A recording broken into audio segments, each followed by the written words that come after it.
Shalom, Jemaat JKI Morsar yang saya kasihi dan siapapun Bapak Ibu Saudara yang sedang mengikuti ibadah online pada pagi hari ini. Selamat hari Minggu ya.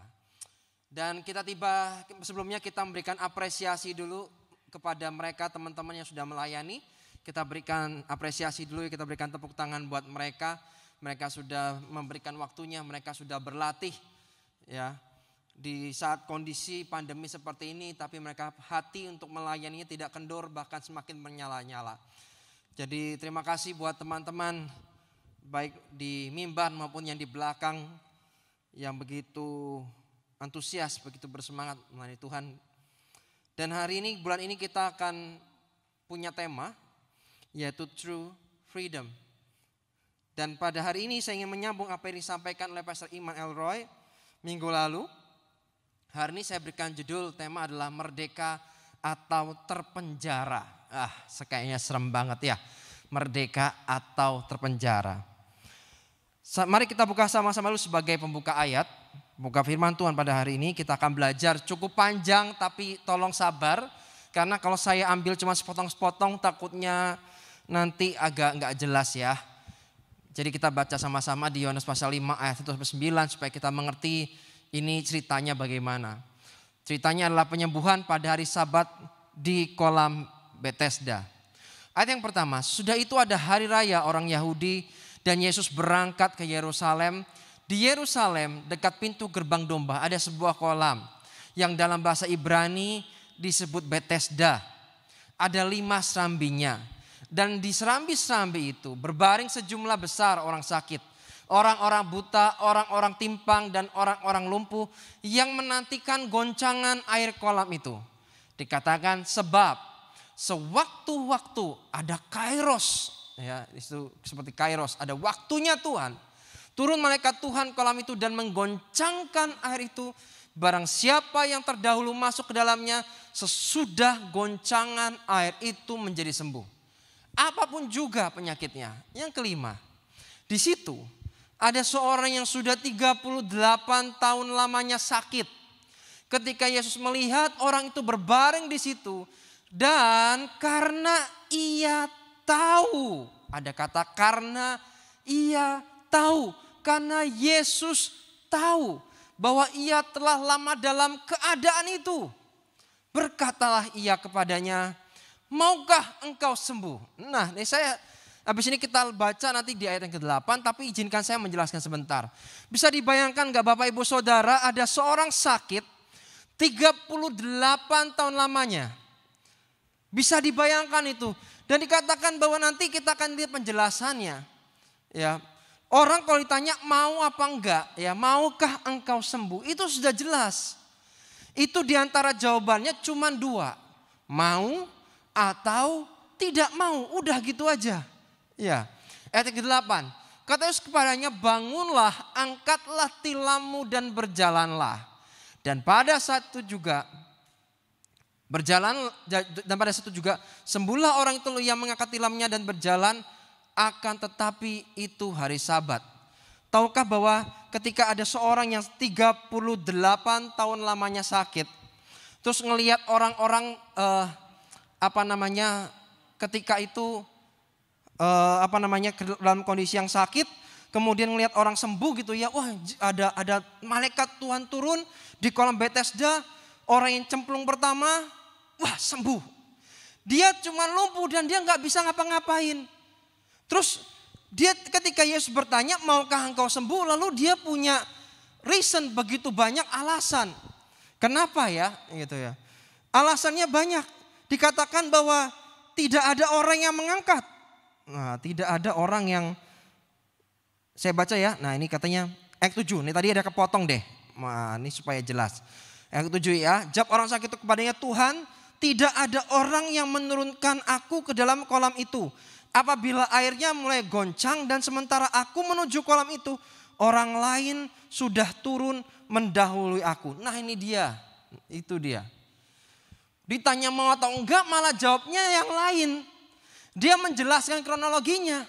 Tuhan, Nggak ada orang yang bawa aku ke sana, yang nurunin aku ke dalam kolam itu waktu malaikat Tuhan turun, nggak ada. Lah yang mau jawab mau atau nggak mau malah menceritakan ke yang lain. Bapak Ibu Saudara, misalnya ginilah, saya misalnya datang ke rumah sakit misalnya ya. Terus ada orang ngomong, saya nggak pernah nanya ke orang sakit tuh, maukah engkau sembuh? Saya nggak pernah nanya gitu. Ya, yang saya akan tanya adalah sakitnya apa, dokternya ngomong apa, diagnosisnya apa. Jangan lupa obatnya diminum, ya kan? Obatnya apa aja, kenanya mungkin sakitnya di mana, ya kan? Kok bisa sakit, ya kan? Jadi pertanyaan-pertanyaan mungkin seperti itu. Bukan saya tanya, maukah engkau sembuh? Nah, kenapa? Karena jujur saya nggak punya kuasa untuk menyembuhkan. Tapi yang datang kepada orang si lumpuh ini adalah bahkan si Yesus adalah Tuhan sendiri yang berkata, maukah engkau sembuh? Ini artinya sumbernya berkata, mau nggak engkau sembuh? Saya nggak mungkin datang ke orang yang sudah begitu lama nganggur, lalu saya ngomong, maukah engkau bekerja? Itu nggak usah ditanya, dia akan jawab, ya mau. Tapi masalahnya saya nggak punya pekerjaan, saya nggak tahu loker, makanya saya nggak berani mengatakan maukah engkau bekerja. Nah kalau orang tanya maukah engkau bekerja, artinya saya punya informasi atau mungkin saya bisa menolong dia untuk masuk dalam suatu pekerjaan yang baru. Tapi masalahnya karena saya nggak punya, ya saya nggak bisa menawarkan itu, maukah engkau sembuh, maukah engkau bekerja, maukah engkau dipulihkan gitu ya. Itu kan sebenarnya kembali lagi ke kita. Bayangin ditanyain mau atau enggak malah jawabnya yang lain. Pernah enggak? Saya pernah ngalami secara pribadi ya. Ketika hidup saya sedang terpenjara di dalam emosi-emosi yang negatif, ya, ngalami situasi yang enggak enak. Tahukah Bapak Ibu Saudara semua, seringkali kita ketika kita mau sesuatu hal, ada suatu hal yang begitu membekas. Terus misalnya kita diajakin makan, lagi bahas makanannya, kayaknya makanannya hari ini enggak enak. Nah nanti ngomong-ngomong nanti baliknya lagi ke masalah yang itu lagi, masalah yang itu lagi, masalah yang itu lagi. Jadi kalau ketemu sama orang ini selalu membahas hal yang sama terus. Walaupun dibahas pokoknya awalnya apa, nanti ujung-ujungnya begitu lagi. Nah itu dia. Artinya ada sesuatu yang hidup kita tuh tanpa kita sadar kita sedang terpenjara. Sama mungkin 38 tahun ini yang sakit ini. Mungkin terisa dengan emosi negatif, ingatan, kecemasan. Terus mengingatkan pada peristiwa tersebut hingga mengganggu kehidupan sehari-hari. Dan mungkin membuat tidak bisa percaya lagi kepada orang lain. Dan menurut saya tidak perlu berbuat tindak kejahatan terlebih dahulu supaya masuk penjara. Keputusan yang kita buat dapat membuat kita terpenjara di dalam kehidupan. Itulah kenapa minggu lalu Pastor Imam berkata bahwa keputusan yang kita ambil menentukan masa depan kita akan menjadi seperti apa. Saya setuju dengan itu. Karena keputusan yang kita buat justru bisa membuat kita terpenjara. Bukan terpenjara secara fisik, tapi terpenjara dalam kehidupan. Terpenjara dalam hal apa misalnya? Terpenjara oleh kemarahan, terpenjara oleh kekecewaan, terpenjara karena tidak bisa mengampuni. Anda tahu kalau orang gak bisa mengampuni, Anda sedang hidup dalam penjara. Tidak perlu Anda itu masuk penjara dulu baru ngerasain, rasa di penjara begini. Rasanya dibelenggu itu seperti ini. Enggak perlu begitu. Anda hidup dalam kemarahan, Anda hidup dalam kekecewaan, Anda hidup tidak bisa mengampuni, Anda sedang terpenjara. Sadar gak sedang terpenjara? Yang namanya orang terpenjara, hidupnya tidak merdeka. Hidupnya tidak bebas. Itu mengapa kita membahas bulan ini adalah True Freedom. Supaya hidup kita benar-benar merdeka. Saya ingin mencontohkan ada satu kejadian di Alkitab. Ada tokoh besar namanya Yefta. Kita baca agak kebalik ya. Kita baca case-nya dulu, lalu kita akan belajar background-nya seperti apa. Hakim-Hakim pasal 11 ayat 29 sampai 31. Terjemahan baru, Nasar Yefta judulnya. Lalu roh Tuhan menghinggapi Yefta. Ia berjalan melalui daerah Gilead dan daerah Manasye. Kemudian melalui Mispa di Gilead. Dan dari Mispa di Gilead ia berjalan terus ke daerah Bani Amon. 30. Lalu bernasarlah Yefta kepada Tuhan katanya. Jika engkau sungguh-sungguh menyerahkan Bani Amon itu ke dalam tanganku. 31. Maka apa yang keluar dari pintu rumahku untuk menemui aku, pada waktu aku kembali dengan selamat dari Bani Amon, itu akan menjadi kepunyaan Tuhan. Dan aku akan mempersembahkannya sebagai korban bakaran.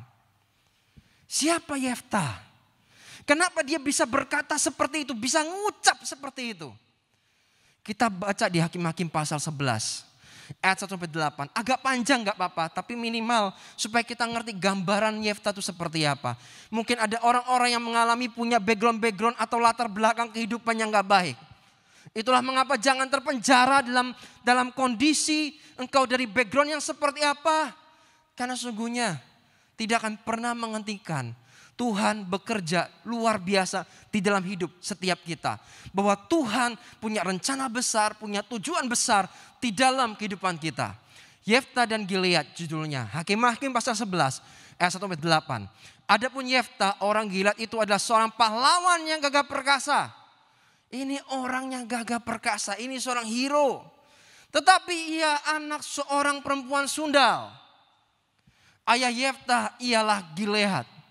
Juga istri Gilead melahirkan anak-anak laki baginya. Setelah besar anak-anak istrinya ini, maka mereka mengusir Yeftah. Perhatikan baik-baik. Dia anak perempuan sundal, dia seorang pahlawan, tapi punya background di mana dia mengalami, dia anak perempuan sundal. Kemudian diusir, mereka mengusir Yeftah, katanya padanya, engkau tidak mendapat milik pusaka dalam keluarga kami, sebab engkau anak dari perempuan lain. Yang ketiga, maka larilah Yeftah dari saudara-saudaranya itu dan diam di tanah Tob. Di sanalah berkumpullah kepadanya petualang-petualang yang pergi merampok bersama-sama dengan dia. Beberapa waktu kemudian Bani Amon berperang melawan orang Israel. Yang kelima, dan ketika Bani Amon itu berperang melawan orang Israel, pergilah para tua-tua Gilead menjemput Yeftah dari tanah Tob. Kata mereka kepada Yeftah, mari jadilah panglima kami dan biarlah kita berperang melawan Bani Amon. Tetapi kata Yeftah kepadanya, pada para tua Gilead, bukankah kamu sendiri membenci aku dan mengusir aku dari keluargaku? Mengapa kamu datang sekarang kepadaku pada waktu kamu terdesak? Kemudian berkatalah para tua-tua Gilead kepada Yeftah, memang kami datang kembali sekarang kepadamu, ikutilah kami dan berperanglah melawan Bani Amon. Maka engkau akan menjadi kepala atas kami, atas seluruh penduduk Gilead. Terus kemudian malaikat Tuhan menampakkan diri padanya dan kepada demikian Tuhan menyertai engkau ya pahlawan gagah berani. Kemudian Anda bisa baca nanti di ayat berikutnya karena terbatasan waktu. Pada akhirnya, karena setelah dia berkata-kata, siapapun yang keluar, apapun yang keluar dari pintu rumahnya itu yang dijadikan korban. Anda tahu yang keluar adalah anaknya sendiri. Padahal pada akhirnya bagaimana anaknya jadi korban bakaran. Apa yang buat Yeftah bisa berkata begitu? Menurut saya belajar bahwa ini orang, dia sedang terpenjara sebetulnya. Ada latar belakang, ada masa lalu yang belum pulih. Yang belum berdamai. Mungkin Anda punya trauma, Anda mungkin punya pengalaman di masa lalu. Anda disakiti, atau Anda punya keluarga yang gak baik. Anda mungkin pernah dilecehkan, atau Anda pernah mengalami apa? Jangan biarkan Anda hidup terpenjara. Jangan biarkan hidup Anda terpenjara. Kenapa? Tuhan ingin hidup Anda merdeka. Jangan biarkan hidupmu terpenjara. Mari hari ini ambil keputusan. Mari percaya datang kepada si sumber. Kepada Tuhan pun yang datang kepada orang yang sakit 38 tahun lamanya. Dia berkata, maukah engkau sembuh? Ketika dia jawab mau, saat itu juga dia sembuh. Apapun backgroundmu, apapun sakitmu, apapun terjadi luka di masa lalu. Kalau kau mungkin hari ini kau belum bisa berkata, aku belum bisa mengampuni seseorang. Datang kepada Tuhan, datang kepada si sumber kekuatan itu. Dia sumbernya segala sesuatunya. Tuhan akan berikan kekuatan kepada Bapak, Ibu, Saudara semuanya. Engkau yang tidak bisa mengampuni, engkau akan bisa mengampuni. Engkau yang kecewa, akan menerima cintanya Tuhan. Akan menerima kasihnya Tuhan, menerima sayangnya Tuhan. Dengan demikian engkau bisa mengasihi orang yang menyakiti hatimu. Terus ada lagi, terpenjara karena rendah diri. Mungkin ada orang-orang yang minder hari ini. Orang yang rendah diri adalah orang yang tidak percaya ada harapan dalam hidupnya. Orang yang rendah diri itu orang yang gak percaya bahwa ada harapan. Orang yang gak percaya bahwa, coba perhatikan, orang-orang yang merasa terpenjara. untuk mereka bisa diterima oleh masyarakat, itu aja udah luar biasa sekali. Apalagi mereka meminta yang muluk-muluk. One day kalau aku bisa keluar, aku percaya aku akan jadi orang sukses berhasil. Untuk diterima aja udah luar biasa. Itu orang terpenjara. Seakan-akan gak punya harapan. Orang yang rendah diri juga sama. Orang yang gak percaya ada harapan dalam hidupnya. Dan orang yang tidak percaya ada harapan dalam hidupnya sama dengan hidup yang terpenjara. Jadi jangan pikir bahwa kalau kamu udahlah hidupku gini-gini aja lah. Kayaknya udah cukup deh hidupku gini-gini aja. Ya, itu sebetulnya orang yang gak punya harapan apa-apa untuk kedepannya. Orang yang gak punya mimpi, orang yang gak punya visi ke depan. Dan tahukah bahwa rasa rendah diri atau minder akan membuat kita diam di tempat. Engkau kan cuma diam di tempat, nungguin gitu ya. Gak apa-ngapain, gak berbuat apa-apa, tidak melakukan bagiannya. Terus kemudian hidup dalam keadaan pesimis ketika orang-orang sekitar. Mari kita percaya bahwa Tuhan mau melakukan perkara yang besar. Engkau akan berkata, masa sih? Ya itu kan dia ya, kalau saya mah beda. Saya mah apa tuh? Saya cuma butiran debu. Aduh, cuma butiran debu. Ya. Terus rasa rendah diri atau minder akan buat kita memandang diri kita rendah. Engkau akan melihat dirimu begitu kerdil. Engkau melihat kamu, aduh aku memang benar ya. Kata orang-orang itu aku memang gak bisa berbuat apa-apa. Aduh benar ya kata orang itu, aku memang gak seperti dia. Aku gak seperti dia. Engkau akan memandang dirimu begitu rendah. Padahal Tuhan memandang dirimu begitu indahnya. Tapi engkau memandang dirimu rendah. Yang kedua, rasa rendah diri atau minder akan buat kita membuat cara pandang kita sempit. Intinya cuma apa? Kamu cuma punya cara pandangmu tuh sempit. Ngelihat keadaan, situasi, ngelihat orang, semuanya sempit. Kenapa? Karena kamu minder. Kamu gak punya cara pandang yang luas. Seandainya kamu gak rendah diri, kamu akan punya cara pandang yang berbeda. Cara pandangmu luas. Gak cuman pakai sepatumu, pakai dari sisimu aja. Kamu akan melihat dari sisi-sisi yang lain. Kenapa ini bisa terjadi? Oh ternyata bisa seperti ini ya, oh dari ini seperti ini. Enggak cuman model sempit dari pikiran kita sendiri. Dan orang yang selalu melihat kekurangan dalam hidupnya, membuat hidupnya terkurung dan terpenjara. Kalau jadi hari-hari kalau Anda berkata, Anda cuma melihat kekurangan Anda cuma melihat kelemahan hidup Anda, membuat hidupmu terkurung dan terpenjara pada akhirnya. Jadi mari kita melihat apa sih, harusnya gini loh, harusnya apa sih yang Tuhan sudah percayakan dalam hidup saya. Potensi apa sih yang Tuhan kasih dalam hidup saya. Talenta apa sih yang Tuhan percayakan dalam hidup saya. Itu yang harusnya jadi concern kita. Bukan ngelihat kekurangan, bukan ngelihat kelemahan kita terus. Ada tanda dari orang merdeka, apa itu? Orang yang memiliki visi dan berani bermimpi adalah tanda dari orang-orang yang merdeka. Tanda bahwa engkau adalah orang yang merdeka. Engkau punya visi. Engkau berani bermimpi yang besar. If you have a dream, dream big. Jika engkau punya bermimpi, bermimpilah yang besar. Sampai engkau berkata ini kalau enggak Tuhan mah enggak mungkin gitu ya. Jadi bermimpilah yang besar. Bermimpilah yang besar. Kemudian Anda terpenjara dalam ketakutan. Mungkin pernah berbuat salah. Saya kemarin baca Alkitab dan menurut saya ini menarik sekali. Cerita tentang Yakub setelah dia mencuri hak kesulungan dari Esau, kakaknya. Kemudian dia pergi melarikan diri. Kemudian dapatlah istri dan anak-anaknya kemudian di sana dalam pelariannya. Dia punya merindukan bahwa aku pengen kembali bertemu dengan kakaknya si Esau. Ya. Dan dia takut, ada perasaan takut di sana. Lalu dia mempunyai strategi, disiapkan strategi macam-macam. Aku kirim kambing domba, aku kirim unta. Waduh. Terus dia ngeliat dari kejauhan, Esau membawa ratusan orang yang berkuda. Disangkanya mau perang sama Yakub. Yakubnya makin takut. Aduh, ini jangan-jangan aku mau dibunuh. Dipasang strategi, dipikir gimana caranya ya. Akhirnya dia meletakkan persembahan, kemudian budaknya si Lea ya. Terus sama anak-anaknya duluan. Jadi kalau ini sana dibunuh, ya kan? Ya ini aja yang mati, yang ini aman. Rahel paling belakang sama Yakub. Ya sudah diatur sama dia demikian rupa. Tapi menariknya adalah Alkitab mencatat di mana sebelum Yakub bertemu Esau, Yakub bergumul dengan Allah.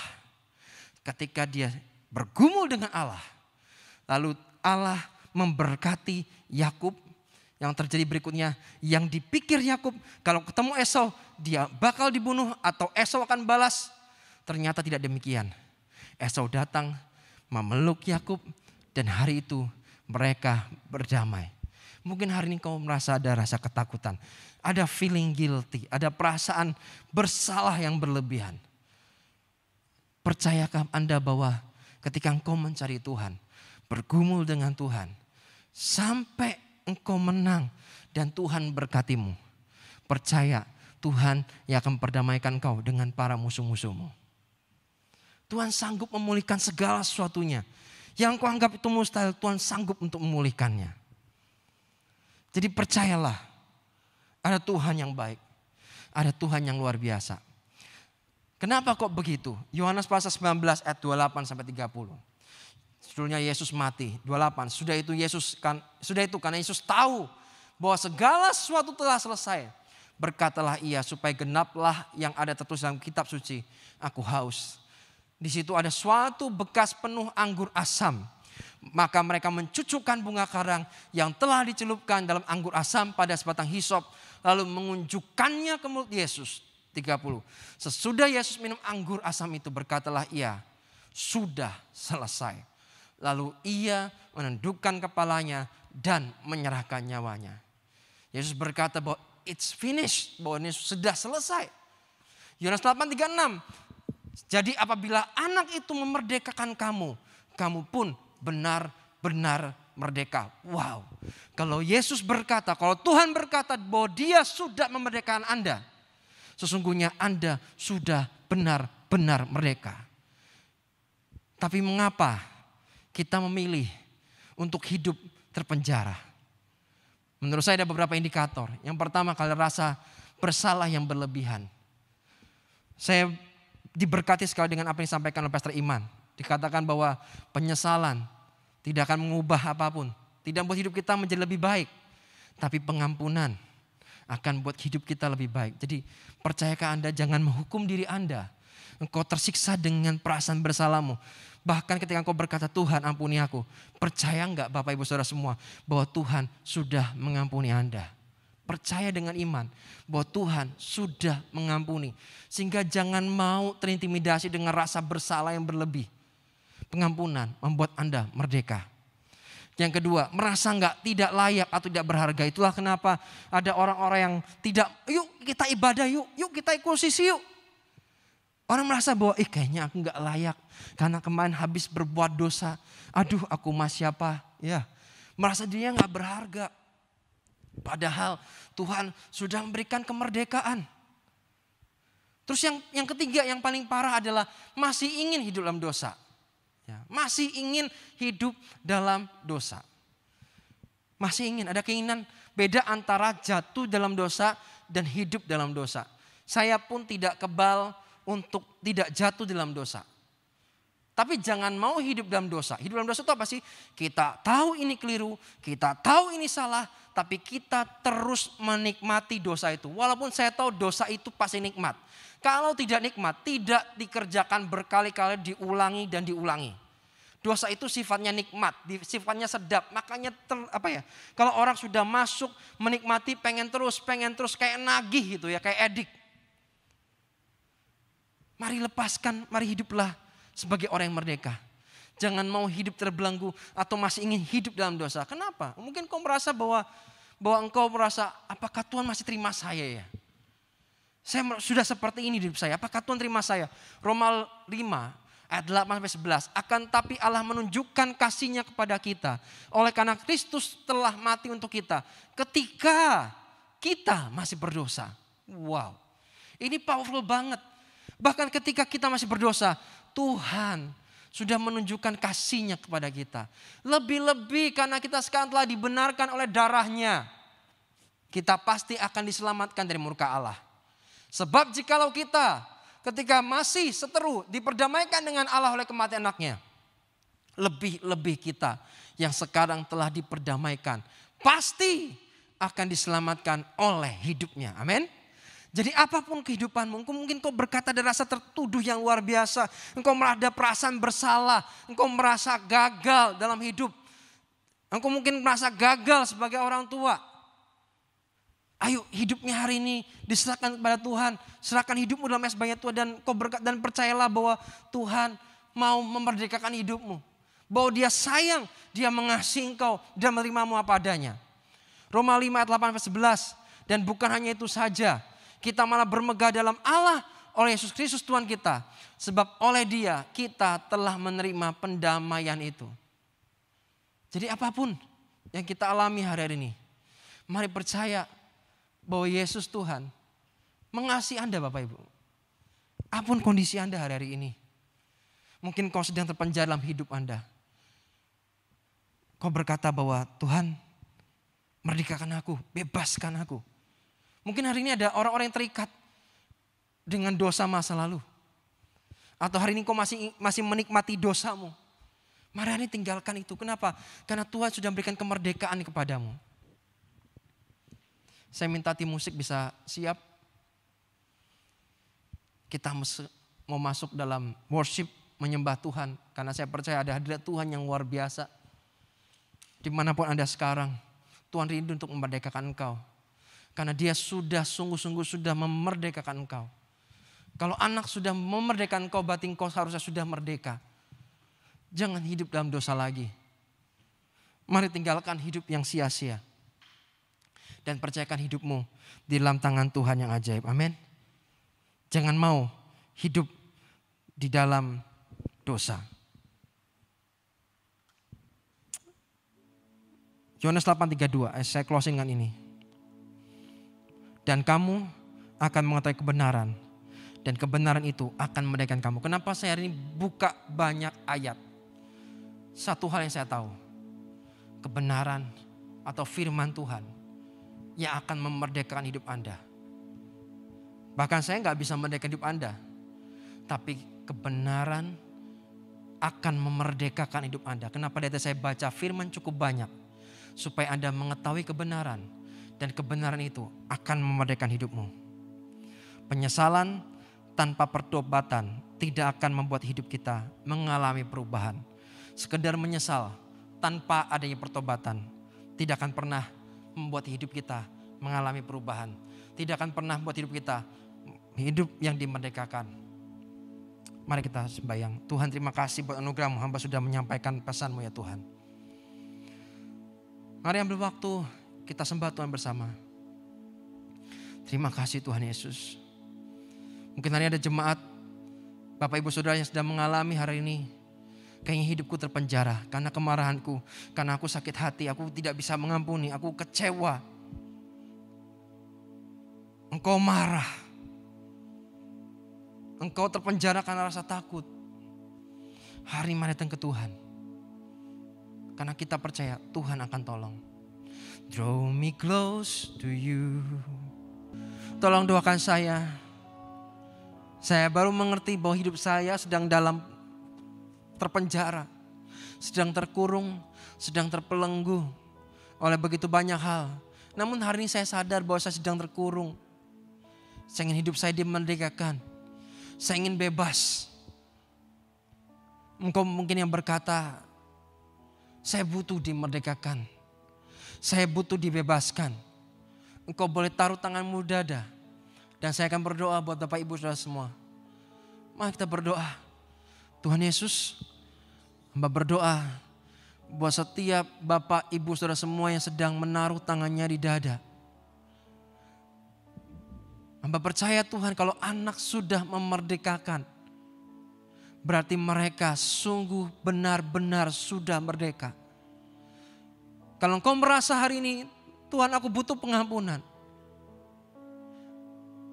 Saya kuat di hati saya bahwa jangan hukum dirimu. Kalau Tuhan mengampuni Anda, kenapa Anda tidak bisa mengampuni diri Anda sendiri? Tuhan mengampunimu. Tuhan mengampunimu. Jangan hukum dirimu lebih lagi, lebih dalam lagi. Stop sampai di sini. Karena Tuhan sayang, Tuhan mengasihi Anda. He loves you. Anda sedang terpenjara dalam kemarahan. Sekarang aku berdoa dalam nama Yesus, Tuhan, biar cintamu mengalir pagi hari ini dalam nama Yesus. Mengalir ya Tuhan. Biar mereka merasakan cintamu Tuhan. Biarkan mereka merasakan kasih-Mu Tuhan. Terima kasih Tuhan, terima kasih Tuhan. Dan mereka sedang mengalami ketakutan, terpenjara dalam ketakutan. Tuhan hari ini, Tuhan bebaskan. Tuhan berikan roh keberanian. Tuhan tidak pernah memberikan roh ketakutan. Tapi Tuhan berikan roh keperkasaan.